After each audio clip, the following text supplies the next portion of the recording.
PPP పేరుతో ప్రభుత్వ medical కాలేజీలను private వ్యక్తులకు కట్టబెడుతున్నారని చంద్రగిరి నియోజకవర్గ వైసీపీ ఇన్ఛార్జ్ చెవిరెడ్డి మోహిత్ రెడ్డి విమర్శించారు. ప్రభుత్వ మెడికల్ కాలేజీలను ప్రైవేటీకరణకు వ్యతిరేకంగా చంద్రగిరి నియోజకవర్గంలో కోటి సంతకాల సేకరణ చేపట్టారు. నవంబర్ 5 నుంచి ఈ నెల 5 వరకు నెల రోజుల పాటు కార్యక్రమం నిర్వహించారు. 116 గ్రామాల్లో 1,16,000 సంతకాలు చేయించారు. చెవిరెడ్డి భాస్కర్ రెడ్డిని జైల్లో పెట్టి కుటుంబ నేతలు సంతోషపడుతున్నారని మోహిత్ రెడ్డి మండిపడ్డారు. కుటుంబ ప్రభుత్వానికి ప్రజలు చరమగీతం పాడతారని స్పష్టం చేశారు. సుమారు చంద్రగిరి కాన్స్టిట్యున్సీలో 1,16,000 సంతకాలు మా కార్యకర్తలు అదేవిధంగా వైఎస్ఆర్సీపీ సైనికులు ప్రతి ఒక్కరూ కలిసి ఈరోజు ఇంటింటికి పోయి సంతకాలు సేకరించడం జరిగింది.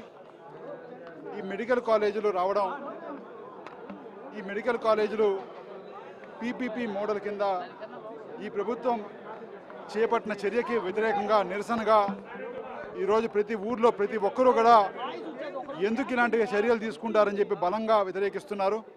తప్పకుండా వీరు చేసే కార్యక్రమాలు వీళ్ళకి చర్మగీతం పాడే సందర్భం దగ్గరికి వచ్చింది. ఎందుకంటే ప్రజా యాంటీ పీపుల్ కార్యక్రమాలు ఇదే విధంగా కొనసాగితే రేపు ఊర్లో తిరగడానికి కూడా ఎమ్మెల్యేలు కావచ్చు, టీడీపీ కార్యకర్తగా తిరగలేరని కూడా ఈరోజు ఇక్కడ తెలియజేస్తున్నాను.